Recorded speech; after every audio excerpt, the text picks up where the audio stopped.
Some of the biggest headlines of the year just dropped. So listen up. Jake Paulinger, Vonnie Davis planned super fight has been called off with just days to go until fight night. No official reason has been given by Netflix or Most Valuable Promotions.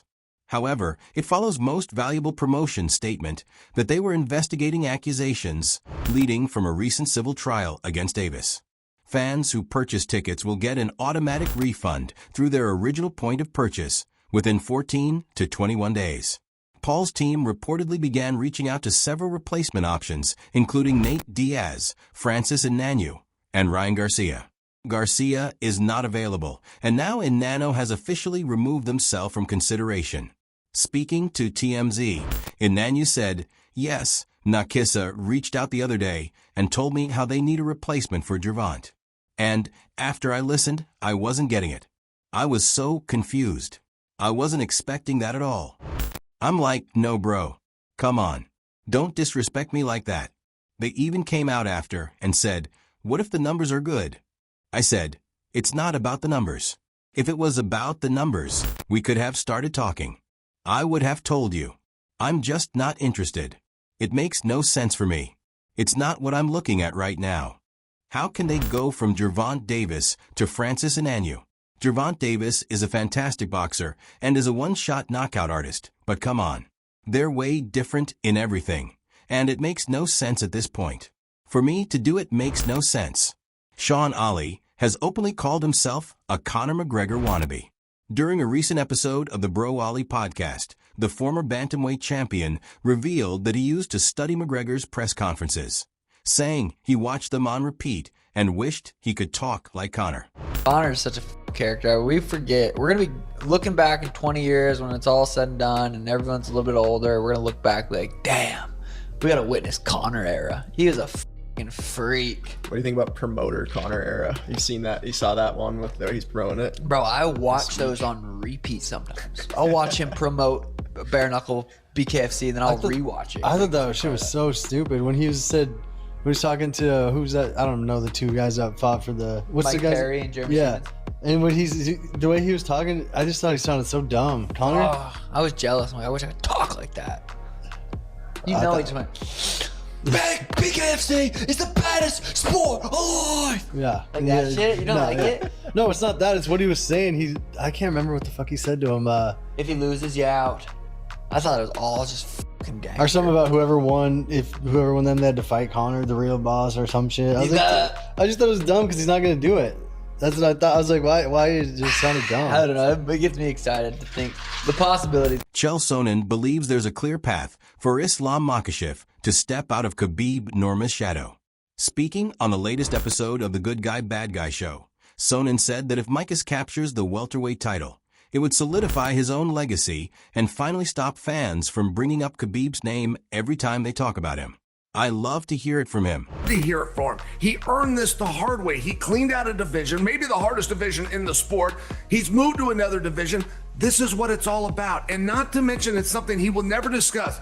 But if you don't always want to be the heir apparent to King Khabib's throne, you got to do something that Khabib didn't do. And this is his opportunity. And I know inside that's not his motivation. He is not trying to show up Khabib.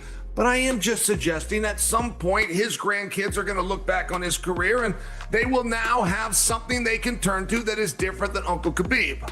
Yeah, he said that the other day. Somebody asked him, like, well, it doesn't matter for you. He goes, what a stupid question. He goes, Khabib's my brother. He goes, I don't want to do anything better than him. He goes, we do this together, but this is for my legacy. And right now, Islam's on the verge. Manager Ali Abdulaziz has shared new details about Magomed and Clay's injury leading up to UFC 320. According to Abdulaziz, Ankalaev was unable to train for nearly 40 days before the fight and was limited to running and hitting mitts during his preparation. You know, Ankalaev did not train for almost 40 days for this fight. He come from Dagestan, was a messed up ribs, and he sparred 3 times. Every time we have to stop the sparring, UFC was know about it. He was getting injection, he was getting cortisone, he was getting stem cell. The only thing he did for 40 days, run, jump rope, and hit mitts and do conditioning. He barely did any sparring. He did 0 wrestling, 0 grappling. And, you know, I hope The UFC, we appreciate what he done for them to keep the main event going on. Ever discussion of him maybe not fighting because he was so injured? I was begging him not to fight, but he did not listen to me. Elliott once again demonstrated his impressive grappling abilities. In a recent video shared on social media, the lightweight champion submitted his training partner in under 30 seconds.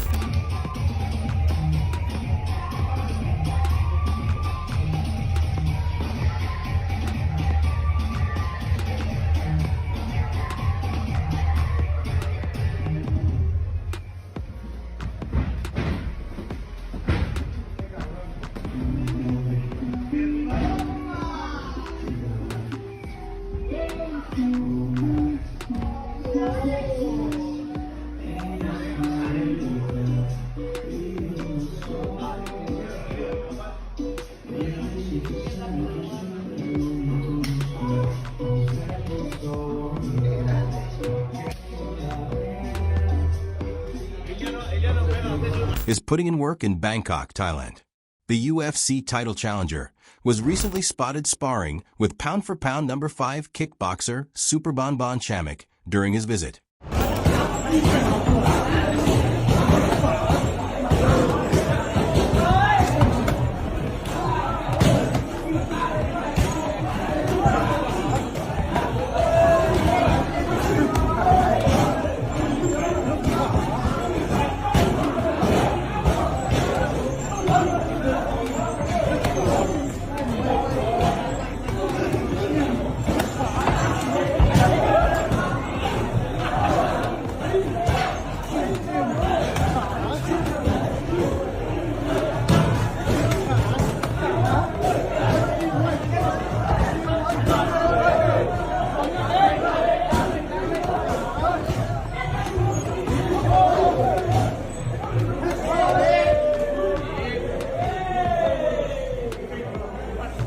The UFC has issued a statement regarding a fight involving Isaac Dahlgren.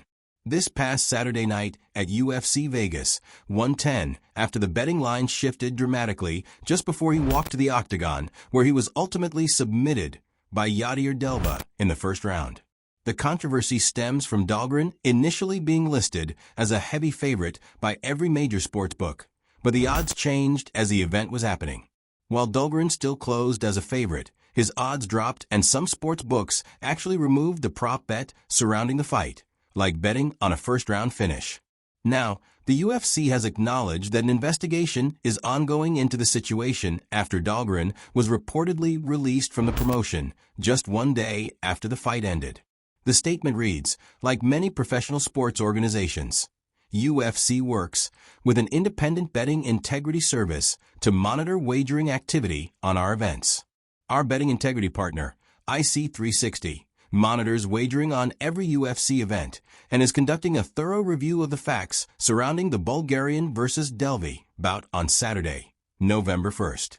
We take these allegations very seriously, and along with the health and safety of our fighters, nothing is more important than the integrity of our sport.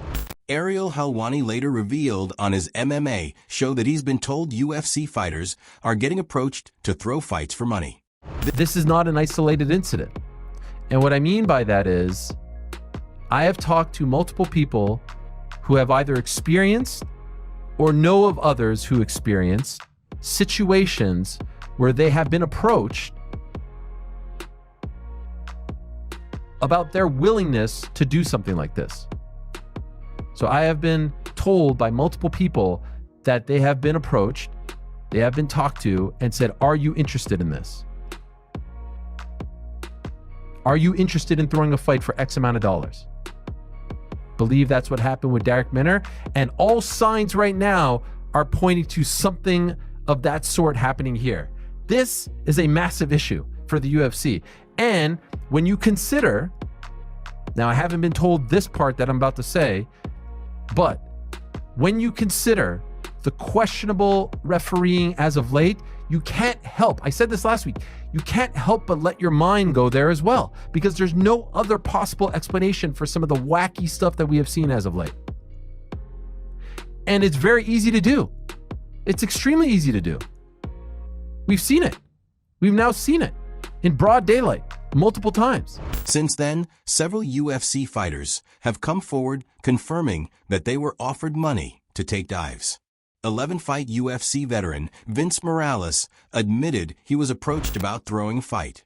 He tweeted, "All this throwing, the fight stuff is crazy.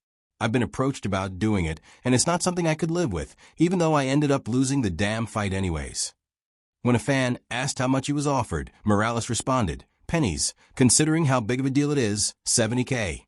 UFC strawweight Vanessa Demopoulos also broke her silence, tweeting, "Yeah, people have approached me to throw fights also. My integrity could never. We've spent our lives learning skills and honoring this sport. Can't believe people compromise their morals like this." UFC veteran Lando Vannata chimed in as well, sharing his own experience. "Fair. I was approached 7 times to throw a fight. My record reflects my integrity. What do you guys make of fighters speaking out about being asked to throw fights? Share your thoughts in the comments below. Thank you guys for watching. If you enjoyed the content, please give a like and subscribe to the channel to stay updated with the latest MMA news.